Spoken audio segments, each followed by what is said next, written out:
So good morning, everybody. Lovely to see so many of you here with us today. I'm Suchitra Hammond and I'm the Senior Strategy Manager here at RECCO. Just want to do a few housekeeping bits before we move on to the business of the day. So just a reminder that this webinar will be recorded and it will be made available after the event. So anybody who didn't see it or needs to recap can view it.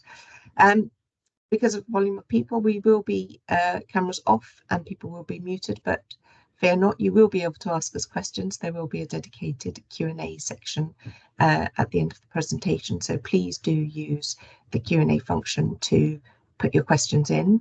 May I also just remind you of our Q&A etiquette there on the screen and be grateful if you could adhere to that. That would be very much appreciated. In terms of our agenda today, a quick introduction there of what we're going to be covering. We want to be able to cover off both our proposed approach and provide you with information about our change process, a few things on the next steps, and as I say, there will be an opportunity there for you to ask questions. So that's a quick snapshot of our agenda today. Just one or two people just coming in. I might just give them the opportunity to see the agenda before I move on to the next slide. Okay, so moving on from our agenda, what do we want to do today? I think it's really important that we understand that this is the beginning of the next step, the next stage. What are we doing, what our proposal is, and how you can be involved in that. And it's about how we move our voluntary TPI code of practice onto a more mandated footing. How are we doing that? What's our proposal? How do you become involved in that? So this is an opportunity for you to hear our high-level thinking and approach into what we propose to take forward. And as I say, this is very much the beginning of that journey. It's not an end point, it's not a final done deal. You will, as stakeholders, have the opportunity to engage in that change process and understand what that change process is and how you provide that feedback and input into what will be the final solution to our move from voluntary code to a mandated. So without further ado, I'm going to introduce you to our speakers. John and Caroline, I will allow them to introduce themselves. John's going to speak to you today about that approach. What is it? What's the application process? What's the audit process? And what does this mean for you? So our high-level thinking and approach around that. And Caroline will be here to, particularly for those who've not been involved in our REC change proposal before, to give you an overview of what that is, how you become involved, and what the stages are for doing that.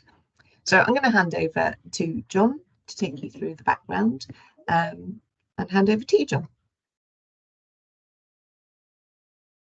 Thanks, Suchitra. Morning, everybody. So as Suchitra said, this is intended to be a fairly brief overview of what we're bringing forward as the more formal change proposal at the end of March. We've already raised that change proposal in skeletal form, so if you've got access to the REC portal, will be able to track it. It's R137. But what we're aiming to do today is just make sure that everybody's aware of what's happening, roughly what proposal. Caroline will talk us through the process, etc. We recognise that this is a bit of a different beast to a normal REC proposal, though. In particular, we've got a wider set of stakeholders who will be interested in following the progress of this, not just the TPIs themselves, but consumer groups, organisations, etc., as well as existing REC parties. So we want to make sure that everybody's aware of to provide material above and beyond the usual REC change proposal. We're certainly happy to do that. I'll come on to in a moment.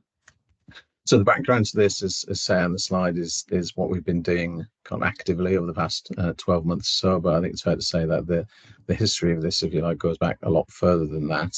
You'd be aware that Ofgem started working on a TPI code of practice around 10 years ago, but that document that was published on the website, etc., was never formally enacted. We've essentially taken that draft document and tried to give it more formal status. So Through the process of discussions last year, we fleshed out what that code of practice should look like, and as Chief said, published it in voluntary format in October. We've got approaching a couple of dozen organisations that have signed up to that so far. But the origins of this, as I say, kind of go back a bit further than RECWA even being created. So you'll be aware that when Ofgem started its microbusiness review 4 or 5 years ago, it started talking about TPI conduct, etc. And indeed, BEIS, as was now DESNES, started consulting on whether or not there should be regulation of third-party intermediaries, not just brokers and aggregators, but anybody who is kind of filling that space in the market between the kind of regulated market, if you like, licensees and the consumer.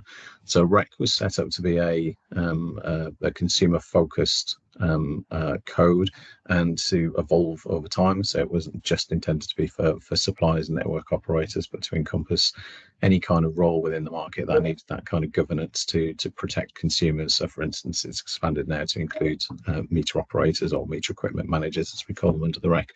And we believe that similarly, we should be providing governance in this space of TPIs to make sure that we can raise confidence and levels of trust in the markets. We've all seen the bad press about some bad actors out there who are, I think, tarnishing the reputation not just of the energy industry but brokers in particular by not being transparent, etc.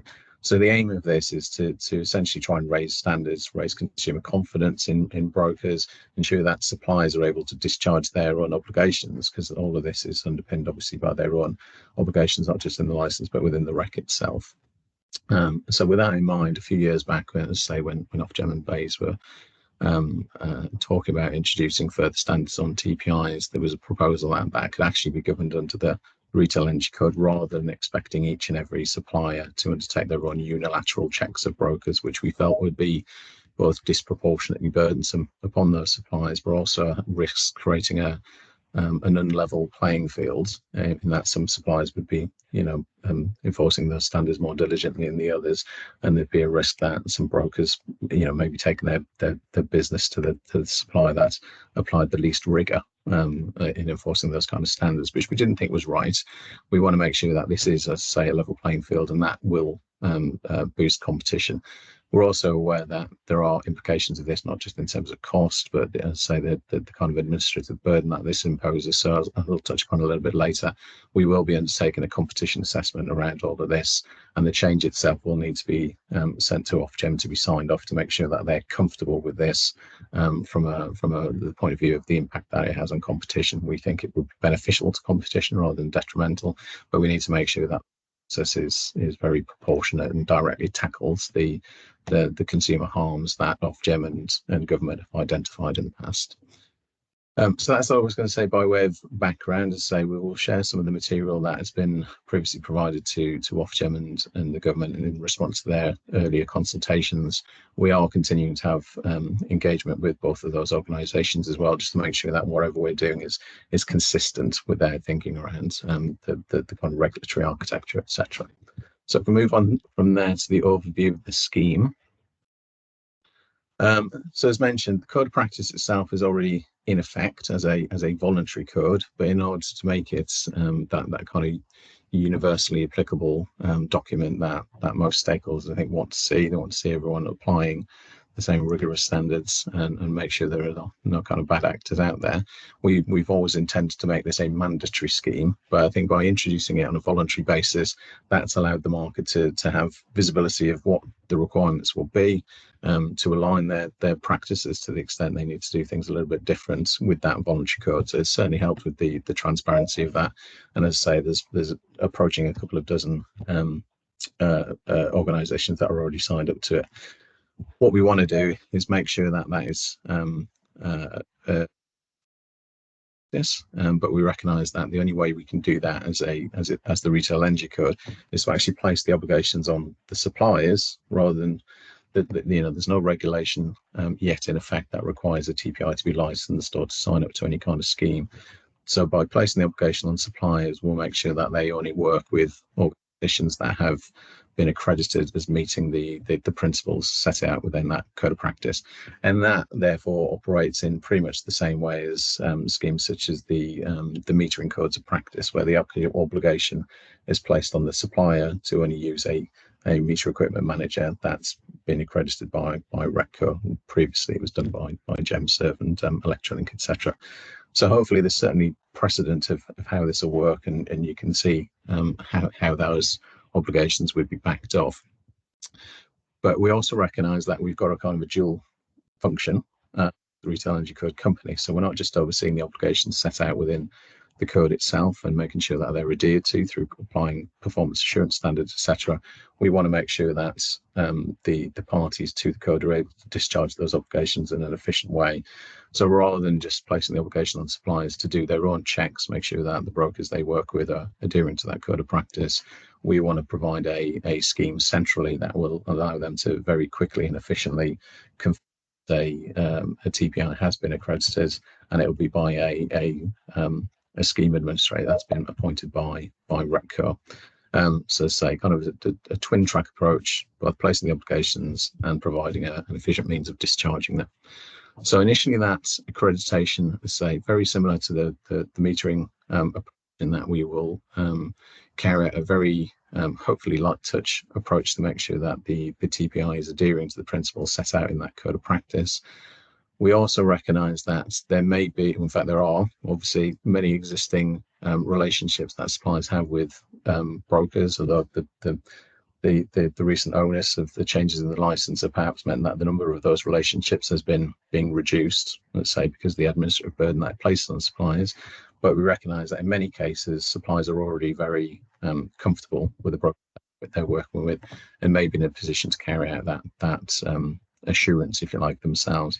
So what we're planning to do is provide an approach by either RECCO can carry out the accreditation, or the suppliers could do it themselves. So we'll come on to that in a little bit more detail further down the line. We've had one of the questions submitted in advance around compliance and what gives this some teeth. As I say, this will be an obligation placed on suppliers within the Retail Energy Code.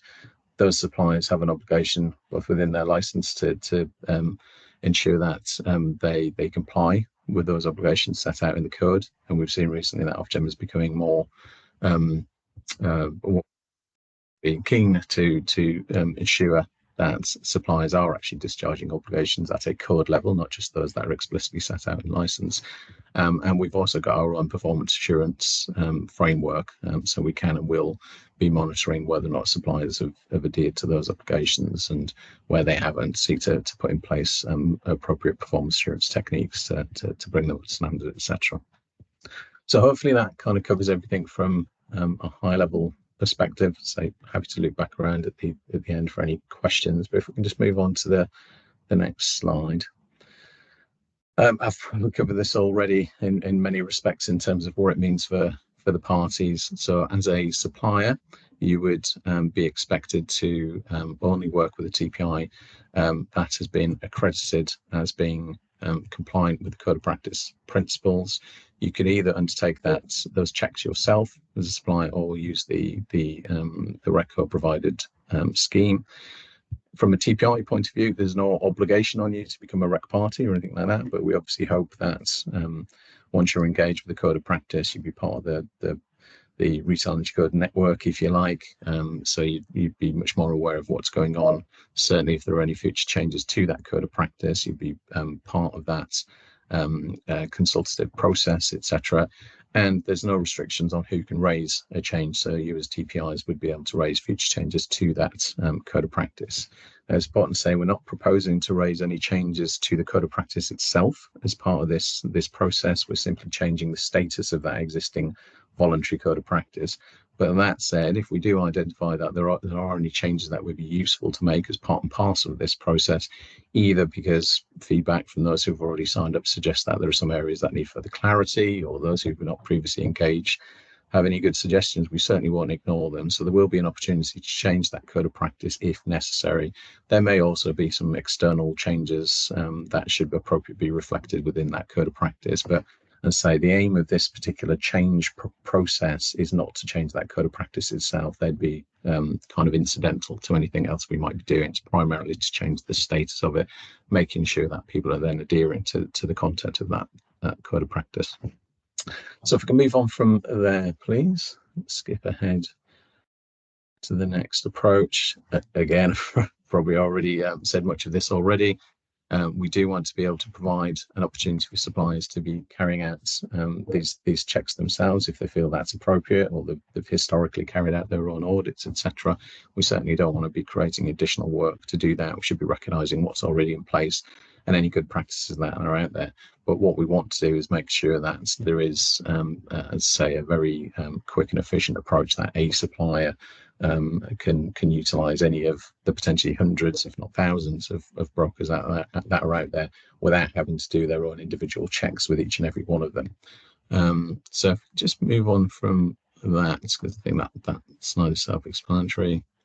In terms of the REC approach, as you say, primarily this will be about making sure that there is a register of all TPIs, certainly those who've already signed up to be compliant with that code of practice.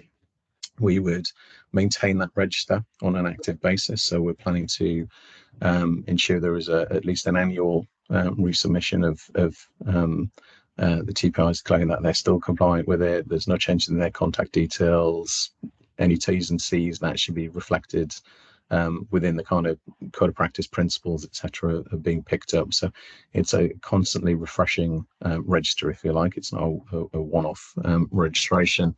We'll also be carrying out audits to make sure that this isn't a purely self-certifying scheme, but there is some checks and balances to make sure that once a TPI is signed up to the code of practice and then potentially does change its terms and conditions, we're able to follow that through. And if we find that they're no longer compliant with the code of practice, we can take appropriate actions.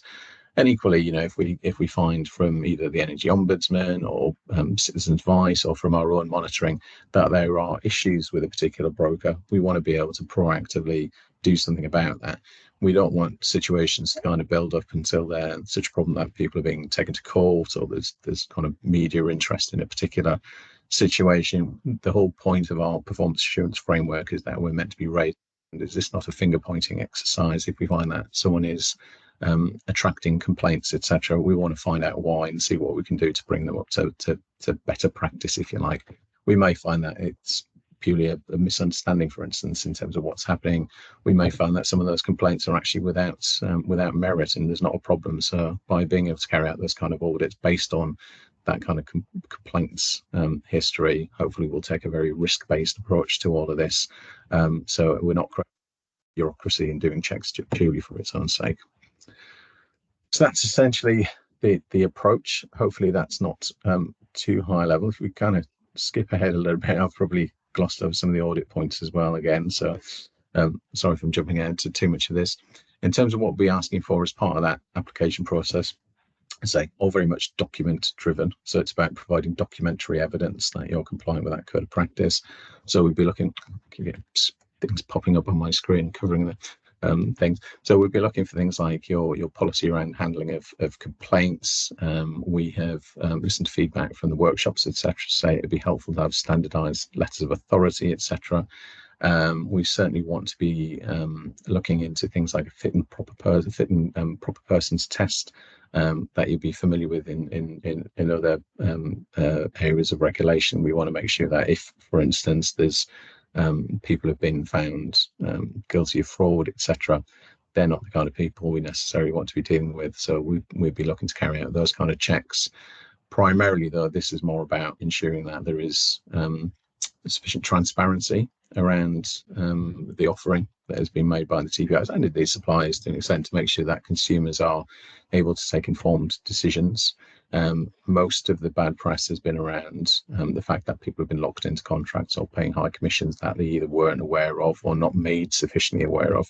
And I think, again, all of this is about making sure that the consumer interests are protected by raising standards, trying to build trust, etc. So hopefully by providing this assurance, and to the extent we can, standard documentation that people can use. That will raise standards across the board and reduce the kind of administrative burden on everybody, and make it much easier for consumers to engage, because they'll know essentially what to expect, irrespective of which broker they're dealing with. So if we move on from that slide. So in terms of what the approach we're hoping to take, I think initially this may be a very much a manually intensive process while we're checking that we've got everything right. But eventually we want to systemize this so that everything can be just submitted, uploaded, if you like, via an internet portal. And ideally that we'll have machine readable applications behind it, so that we can essentially check the content and the quality to a large extent of the documentation without needing lots and lots of people reading through all of the documentation from cover to cover. As I say, it may be something that we do further down the line. We're scoping the availability of such products in the market currently, but anyone who's been through a recent passport application or mortgage application, etc., will be familiar with these kind of applications where you can simply upload your relevant documentation, and it can carry out ID checks and those kind of things almost instantaneously. So again, we are looking to systemize this to reduce the costs and the burden on everybody, both in terms of time commitment and the need to provide your own standard documentation, etc. If we can provide appropriate templates and just have all that uploaded, etc., it'll simplify the whole thing. I think that was all I was going to say on that slide. I've already touched upon the fact we'll be doing risk-based audits, etc. So I do apologize for not sticking rigidly to the order of the slides and jumping ahead a little bit. But I think I've covered all of these points already. The point around the audit frequency, I think, is something that very much we're keen to hear views on as part and parcel of the consultation process. So we're aware that some accreditation schemes are done annually. That feels like it might be a little bit over the top. Equally, 5 years might be too long. So we're open to suggestions. I think anywhere between 2 and 5 years has certainly got lots of precedent. And again, given that this is largely about checking the quality, if you like, of documentation and the clarity of them, it doesn't feel like the sort of thing we need to be doing an awful lot unless that documentation changes. So again, there will be an opportunity to do things on a more risk-based approach rather than just doing and having everyone go through the cycle every whatever it might turn out to be. So we do want some flexibility in this. We are open to views, so I'd say that's something that we'll be consulting on. Move on from there. In terms of the costs of the implementation, at this stage, we don't have any indicative costs to share. I think that's something that will be appropriately discovered through the consultation process itself. So there will be an impact assessment produced, and we'll be looking for your input into that. We'll certainly be doing the sourcing of potential systems that could provide that kind of automated approach that we talked about, and as and when we've got appropriate information that we can share into the process, we'll do that. But in terms of the time and effort that will take people to comply with this, we're not expecting this to be much of a burden at all for suppliers, because they're already having to carry out these sorts of checks in compliance with their license obligations. But the TPIs themselves, we recognise, have not previously been subject to any form of regime like this. But that said, we touched upon earlier, all the documentation that we're expecting to see should be standard for most businesses. We recognise that in some places there might not be, documentary evidence of training logs and things like that, but that's the sort of good practice that we would expect to be in place for most businesses. So we don't expect there to be much, if any, additional burden as a result of these requirements. I think that's all I was going to say on costs for now. But as I say, the key thing there will be that we'll discover the true costs of this in terms of the impacts on you as parties as part and parcel of this consultation process through that impact assessment. There is a link at the bottom there if anyone's unfamiliar with that code of practice. As we said earlier on, it was published in October, and people have already signed up and confirming that they're adhering to it. So certainly there's nothing in there that cannot be adhered, and we've carried out some informal audits as well. Well, at least we're aware of them. They've not been a core requirement as such, but we're aware that people are not finding it difficult to comply with that code of practice. And so imposing this as a mandatory requirement, we don't believe will be much of a burden on the market, but and say we'll demonstrate that through the competition assessment, which will itself be fed into that consultation process, and everyone will have an opportunity to comment on that and challenge our assumptions if you feel there's anything in there that you don't agree with.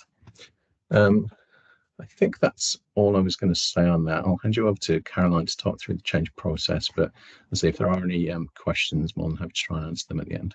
Thank you.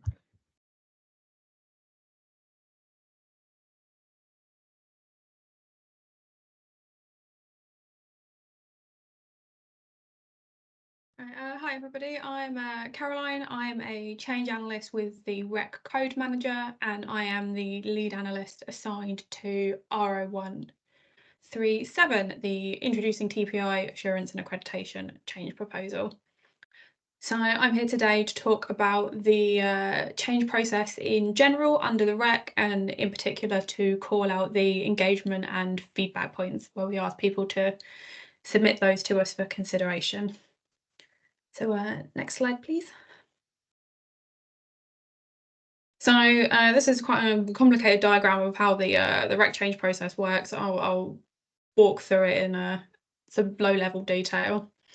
So as John's already mentioned, this change proposal has already been raised. It was raised back in July, and it's been on hold since then for RECO to develop the solution, which they will then hand over to myself.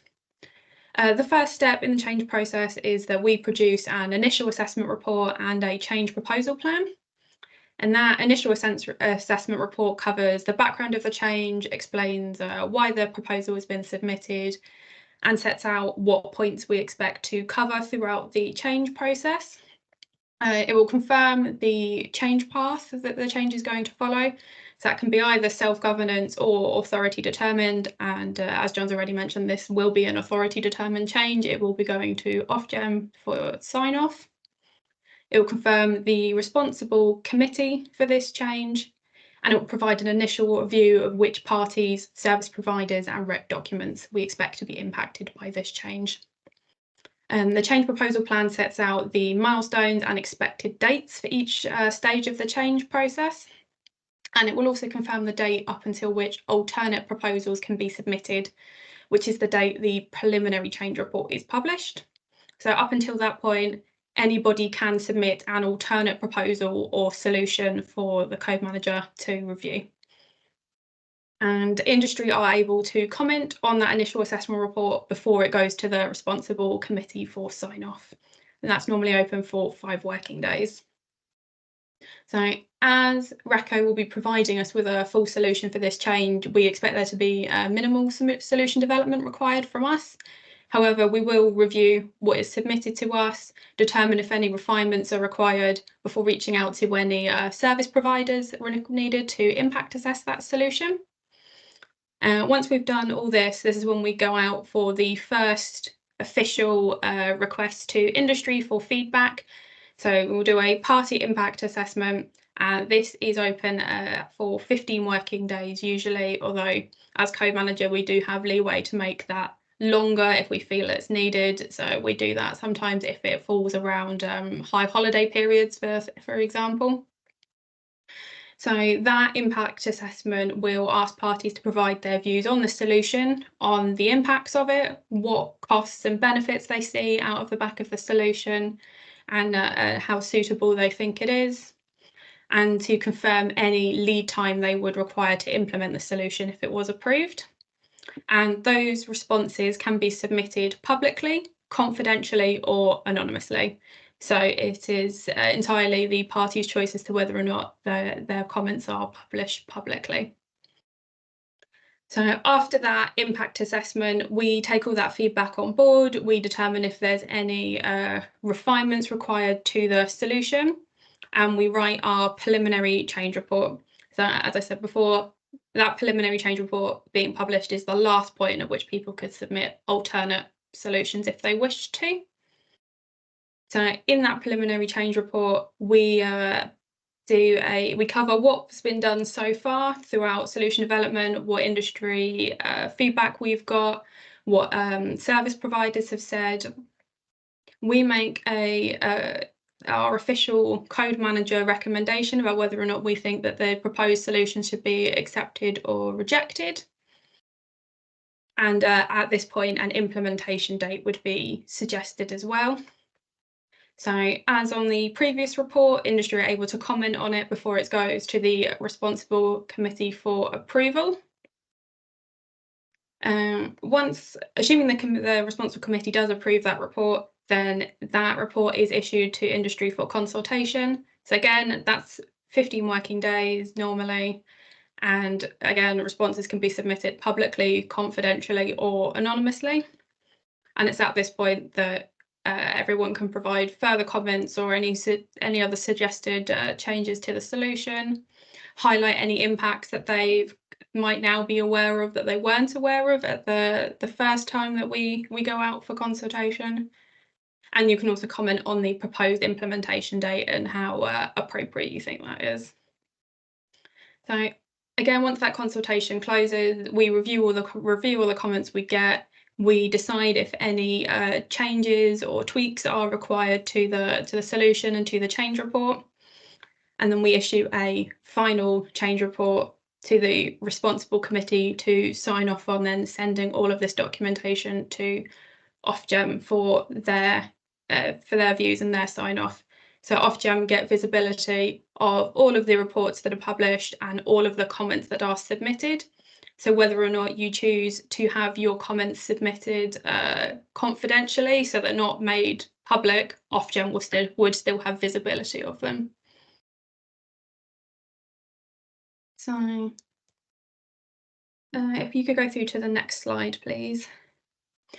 So how are you made aware when things like party impact assessment and consultation are open and when these reports are published?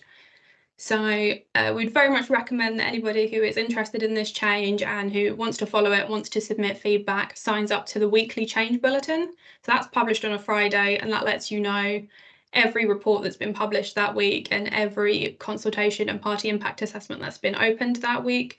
Reports and consultations are normally open on a Friday so that you are made aware that they've been opened or reports have been published on the same day. And there's the email address on the slide as to how you can sign up to that. There's also a Rec Code Manager LinkedIn page, and normally on a Monday morning there is a change summary that reiterates sort of what was in the bulletin the previous Friday. And then on the Rec portal there is the change proposal page for RO137. All of these reports, all of these comments that are will be published publicly, other than any confidential comments, on that page, so that you'll have visibility of all those reports and what comments that we have received throughout the process. So that's it from me. I think I'm handing back to Sakitra. Thanks, Caroline. That's great. Before I go on to next steps, I must apologise. I think we've got some kind of technical problem with our Q&A. So apologies for that, but I believe that Jenny has behind the scenes put up a poll where you can add your questions in through a different route. So please do use that if you have questions. And apologies once again that there has been a malfunction of the Q&A. So apologies for that. So next steps, it kind of recaps a little bit on what Caroline's already just told us, which is that the change proposal is live. We'll be updating that and saying what we are putting forward as our proposal.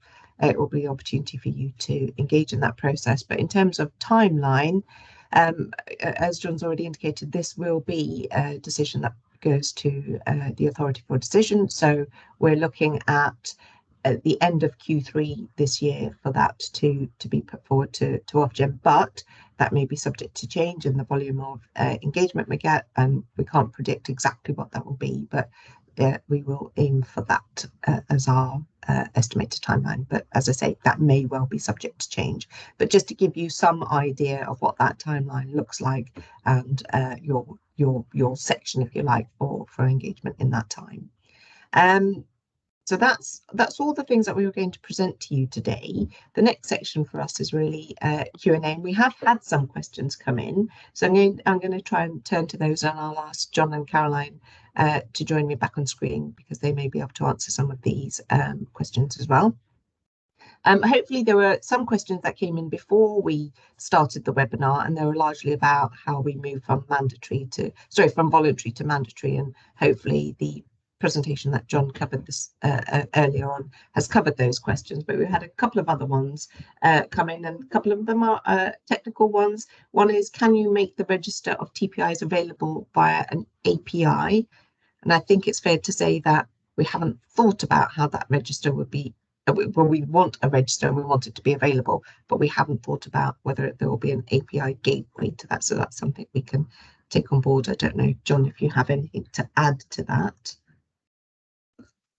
No, I think that's a fair comment. In terms of the means of displaying the register, I think what we're aware of though is that there are an awful lot of TPIs out there. So just looking at the current numbers registered with the Energy Ombudsman, for instance, I just had a look this morning. There's 2,101 just on the ADR scheme. I assume that covers the whole market now, because we've had those applications to sign up for an ADI, and I'm not aware that as many, if any, have signed up with an alternative scheme. But we're aware that the Energy Ombudsman isn't necessarily the only game in town, but it just indicates the kind of numbers we're looking at. And obviously trawling through 2,000 names to find out whether or not your preferred broker or someone who might have contacted you regarding a contract isn't necessarily going to be that easy. So we want something that's very easily searchable. So if you're wanting to work with the Acme broker, you can quite quickly see, that somebody is both registered with the ADR and accredited under this scheme. We also need to think through exactly how we're going to demonstrate that somebody has been stewarded by his supplier rather than Retco, to the extent that's going to be an option. So again, we'll be looking to display the fact that somebody may not have been accredited by Retco, but may well have been certified by any given supplier. And again, we're trying to approach this in kind of a twin track approach. So as a governance body, I think it's right that we demonstrate the register in its fullest form, and there's no kind of exclusivity of only sharing those who've been accredited just by Retco. And say our own scheme is to try and make sure that that's burden of carrying out those checks on TPIs are as cost efficient as possible. We believe that by doing that centrally, we'd be able to relieve suppliers of that burden. So as I say, I wouldn't suggest that our own register will necessarily be exclusive. I think it will indicate whether or not that accreditation has been carried out by Retco or another body. But yeah, we'll look into the technical solutions. It may well be that an API is the best way of doing that. Do you want to run through the other questions? I can run through the other questions. Yes, you've touched on a couple of things there, John, that people have raised a question about this twin approach. Somebody wanted clarity about there are options as to how people get accredited. Yes, through a REC solution, i.e. a REC run accreditation process, and yes, suppliers can do this themselves. They could run it individually or look at alternative measures. But yes, and leading on from that, there's a couple of questions, John, around how do we ensure that suppliers are able to do this and that they have the right capability, if you like, to be able to do this, and how do we ensure that they reach the standards that we're expecting them to reach if they do this accreditation themselves? Yeah, and I guess again, we don't want to rule that out as an option, because we recognise that it would touched upon earlier the kind of competition impacts of this. And we're aware that we're placing essentially a barrier, if you like, into the market to require all TPIs to adhere to this code of practice. I think it'd be problematic from an Ofgem point of view if we were also saying, and we'll only recognise those who've been accredited by Retco. So we do want this to be the kind of easiest route, if you like, the most cost efficient, and certainly if we find that lots of suppliers are choosing to go down their own route to carry out their own audits, it suggests that we perhaps haven't got our scheme quite right, and we'd want to know why that's still considered to be the better option. Though some may perfectly legitimately choose to undertake checks above and beyond anything that we might be requiring, and we certainly shouldn't preclude that. But as I say, what we want to do is make sure that the key thing is that everybody's adhering to that code of practice, the principles that are set out within it. If a supplier chooses to work with a broker who has not been accredited by RECCO, we'll be asking that supplier to demonstrate how they've assured themselves of that, if you like. So the obligations that we place within the Retail Energy Code are placed on suppliers. So it will be to only use an accredited TPI if that supplier chooses to undertake their own checks, etc. I think that's perfectly legitimate, but they'll have to demonstrate to us through the performance assurance framework how they've done that. And essentially, they're providing a warranty, if you like, that their chosen broker is, adhering to those principles, notwithstanding that RECCO itself has not provided that check ourselves. So as I say, I wouldn't want to rule that out, but as I say, I think if we find that our own scheme is not the preferred option, we've perhaps positioned it wrongly in that it's either too expensive or we're asking things that suppliers don't feel are necessary, etc. So hopefully through this consultation process, suppliers will have sufficient input that they don't feel the need to carry out their own checks as standard. But as I say, I couldn't rule out that they may want to do their own checks above and beyond. It's kind of know your customer type checks in terms of who they are and where the data is being held and those kind of things. Thank you, John. So that hopefully that answers a couple of questions that were there around the kind of the twin approach to accreditation and how we're going to assure standards. There are a couple of different questions around that, and hopefully that has picked that up. Another question is, what is your best estimate for when this will become mandatory? John, maybe you want to pick that up, or Caroline? I'm not sure. Either one of you. Well, I'm happy to kind of give an indicative timeline, but as mentioned earlier, I think a lot of this is subject to the progression of the change proposal itself. So we can't necessarily control that timetable. If the change panel feel there's further work that's necessary, they're the body that act as the gatekeeper, if you like, for these things progressing, and we don't have an externally imposed deadline that we have to meet for this. So I think it's right that we kind of get it right rather than get it done by a particular date. We do believe we can get this progressed by the autumn. So the Q3 we referred to, I think it was Q3 in terms of the calendar year rather than the financial year. Yes. So if we can get that CP through by the autumn, again, we can't control when Ofgem will turn around a decision on that, but we are keeping them fully informed of where we are on this. So they won't need to familiarise themselves with any of this. They're already very familiar with all of the background to this. So I would hope they could turn around that decision quite quickly. And again, as part of what we'll be consulting on is exactly how the change will be implemented. Now, I think what the best approach would be to have the scheme go fully live as of a date, but potentially not have the absolute mandate kick in until a later date, so that we've essentially got a bit of a period of grace, if you like. So what we might do is insert a sunrise provision into the legal text to say suppliers must ensure that all their brokers are adhering to the code of practice as of, and that might be a date around, for argument's sake, the 1st of April next year. But we'd still hope that the scheme could go earlier, much earlier. So if we could implement it this autumn, for argument's sake, you'd then essentially have 6 months where the scheme is up and running and TPIs can be accredited, although the obligation won't necessarily kick in on the supplier until that later date. So we won't have kind of an absolute drop dead date where all 2,000 TPIs in the market have to be signed up, etc. That notice period, I think, is important in much the same way the ADR scheme, gives sufficient notice for parties to register, but we're still seeing parties go onto that register now. So it's not a kind of cliff edge date. A big bang approach, if you like, would be, I think, problematic, and just because of the sheer numbers. Again, if parties feel like that's grace period, if you like, needs to be longer, then provide that view through the consultation process. Thank you, John. There's also a couple of questions around costs and the anticipated costs that will be shared with TPIs, i.e. will the TPI be charged to be a member of the TPI code of practice? Yes, is the is the short answer. So we're looking for the costs of the accreditation scheme to be borne by those who are being accredited. So essentially, the marginal cost of each and every application would be the fee.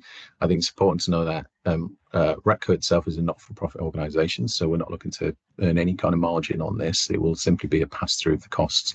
So the work that's gone into it to date, and the funding of the change, if you like, is currently been borne by REC parties as part and parcel of our existing budget. But I think the fees, it's important, the principle that the fees for the future applications kind of cover the costs of that accreditation work in exactly the same way that the metering accreditation works. So although we kind of carry the fixed costs, if you like, of having a scheme in place, the applicants pick up the costs of that individual audit. It would be exactly the same under this.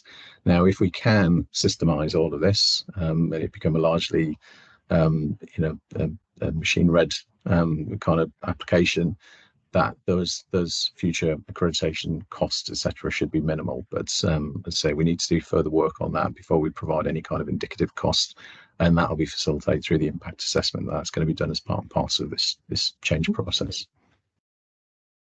Two other questions about government. One is, will the change of government impact this change? And secondly, DESNZ have put out a call for evidence, and how are we linking in with that, and what is the impact of that as well?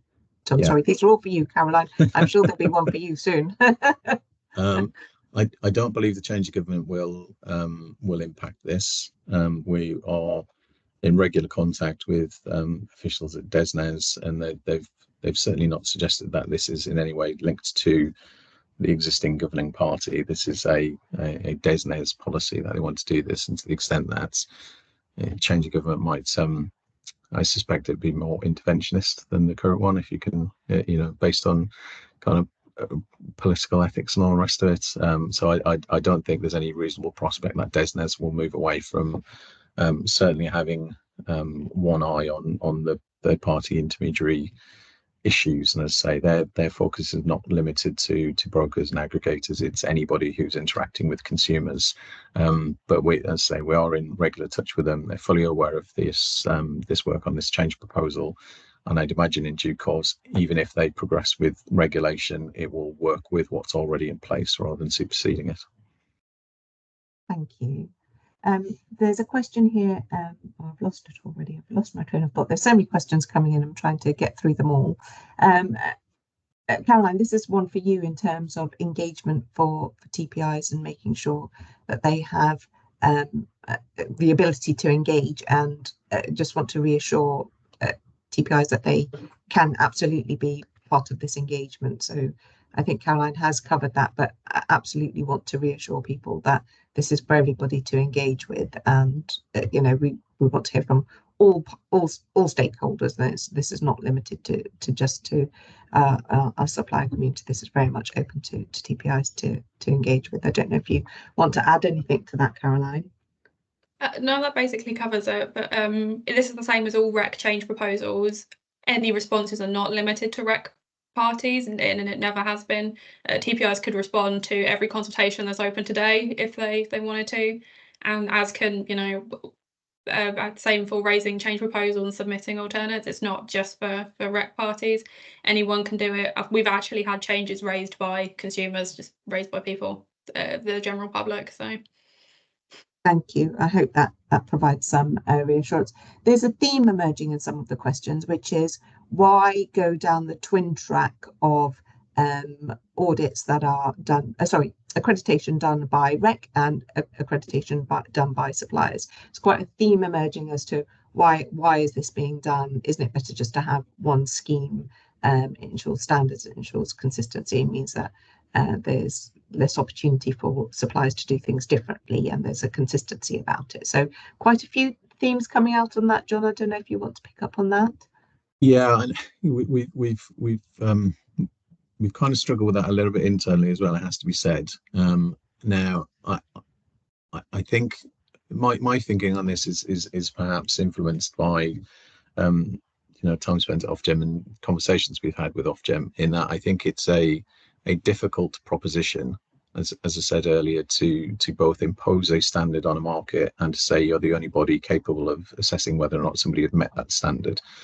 I think you need an option to use another means of providing that accreditation, and even with something like the gas safe register, the actual legislation doesn't require parties to be registered with gas safe. By memory, you have to demonstrate that you're competent, and gas safe register is a means of demonstrating competence, but you could in theory do it another way. Similarly with this, I would expect and hope that the RECCO accreditation becomes the de facto standard, if you like, and if it's not, then we need to look into why not, why parties are not favouring that route and still preferring to do their own thing. But I don't think we can legitimately prohibit it. Now, again, that's something that parties can provide views on through the consultation process. But I think there'd be a risk that the whole change proposal could be rejected by if we imposed as I say, both a standard and as RECCO being the only means of demonstrating that standard has been met. So I think we need to provide that option. But as I say, if we've got this right, if we position it correctly, and if we end up pricing it right, then I would hope that suppliers don't feel the need to carry out their alternative accreditations. Now, as I say, if they choose to do that because they want to check things above and beyond the standards within the scheme, I think that's perfectly legitimate. But I'd be concerned if a supplier said we can do it cheaper than RECCO can, because we should be able to benefit from the economies of scale of being able to do it centrally on behalf of the market as a whole. Thank you, John. Actually, that leads nicely to the next set of questions around costs for TPIs, and is there any way of providing something that's indicative in terms of what it's going to cost them? Again, I don't think there's an indicative cost we can share today, but that should be kind of exposed through the impact assessment process. I think it might be appropriate for us to set out some assumptions within that, some working assumptions as to how a TPI would demonstrate compliance with the code of practice, etc., and how much that costs, and then you can challenge us on those assumptions. But I think at a very high level, given that the documents we're asking for are fairly standard documentation, we're not expecting this to be a sort of scheme where parties going to have to go away and draft a dozen different documents to comply with it. We're asking to see things like training logs and letters of authority and things like that. All of that should be standard practice already. By providing a relatively long notice period, parties can certainly prepare for that, as those who have gone through the voluntary scheme already have done. So I think our assumptions would be around the amount of time it takes to go through the accreditation process itself, and I genuinely think that would be minimal. So again, we'll set out those assumptions as part of that impact assessment, but we don't want this to be a big burden. We don't believe that's necessary in order to demonstrate compliance with the code of practice. And it's not to say that code of practice itself can't evolve over time, and then maybe new requirements come in, reflective of anything that government have proposed in regulations, etc., that we want to back off and reflect within the code. So it's not set in stone, but as I say, we recognise that as a new scheme, we have to be proportionate, and it's probably the appropriate thing to kind of go in with a relatively light touch approach, and then build up as and when there is evidence to suggest that it's necessary to do so, rather than kind of going in with umpteen different requirements and then finding out that actually most of them weren't required. So I hope that makes sense. It's kind of much more of an incremental approach, and as I say, trying to keep the cost to a minimum.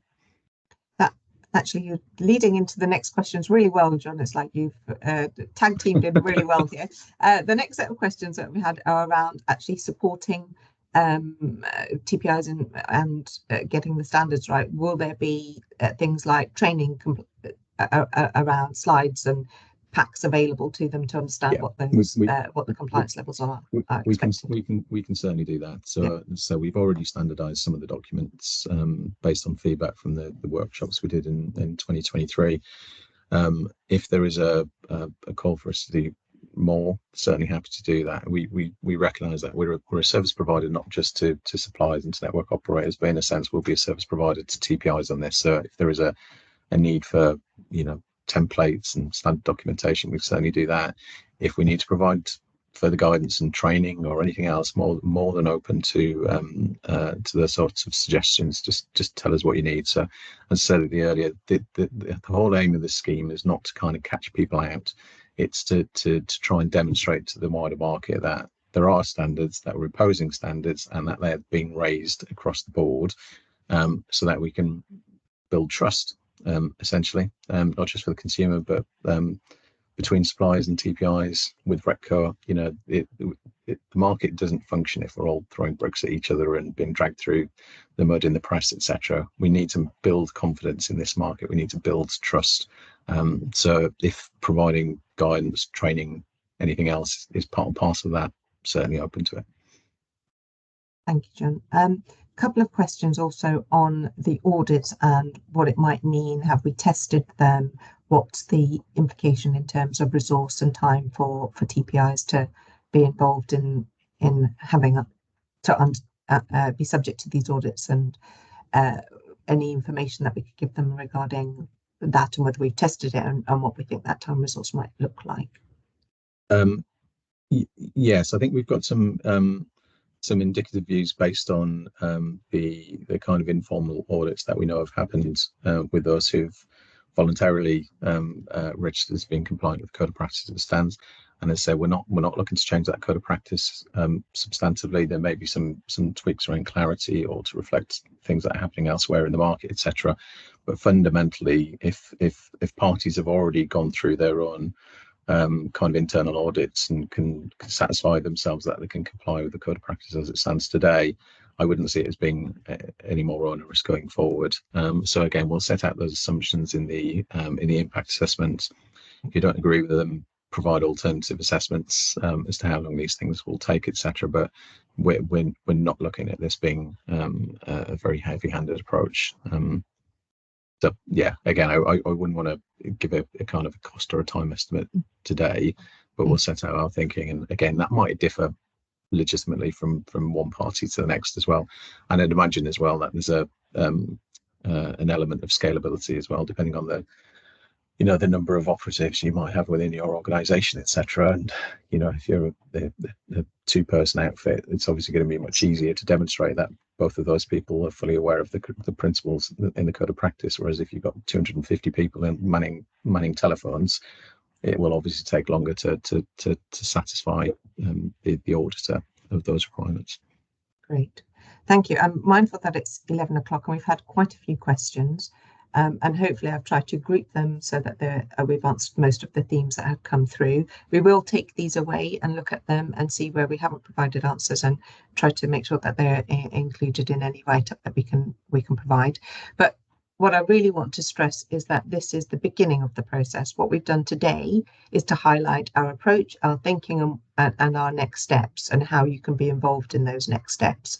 You'll get to see the detail of this and the full detail of the proposals once it's submitted over to the change proposal to support the change proposal that's already there. So you will get to see the detail, you will be able to be involved, and you will be able to get comments and feedback and input into the development of the final solution. So this, again, just to reassure you all, this is very much the beginning of the process. We want to hear from you, we want you to be engaged, and hopefully the change process will give you that opportunity to be involved and to see the detail and to be able to comment on it. We will make this available to you, and we will again ask you to look out for when the change proposal goes in, look out for those, sign up to the newsletters, look at our website, look at those updates so that you remain informed. And I just want to say thank you very much to John and Caroline for your presentations today, and thank you all for attending and participating. And again, apologies for the slight problem with the Q&A during the course of this, so apologies again. There is a poll that's just come up. If you can fill it in, that would be really grateful to hear back from you, so that we can make sure that we continue to improve on how we make our stakeholders hear what we're saying, and make sure that we can engage with you better. So please do take the opportunity to complete that poll. It's only one question, but it'd be really grateful to hear from you. I don't know And if either Caroline or John want to say anything. Yeah, I was going to say, and just to repeat as well, given the problems we've had with the Q&A, those that have been submitted either during the call or in advance of it, we will pull those together into an FAQ document. And I think continue to feed in those questions at any point. I think that will be something we can usefully provide into that change process as well. So do keep them going. There may be things that we genuinely haven't thought of, in which case that'll be something we can pick up as part and parcel of the change process, as I say, but particularly around the things that you would find helpful that are not necessarily part of the legal text, if you like. So we touched on the kind of guidance and templates and those kind of things earlier on. Continue feeding in those suggestions, but as I say, we're here to try and make this as simple as we can, if you like, for all parties. But yeah, essentially the outcome is to try and raise standards across the piece. So I think in a sense we're all pulling in the same direction, hopefully, on that. So yeah, do keep those suggestions coming. And with that, I'll say thank you very much, and we'll leave it at that. Thank you.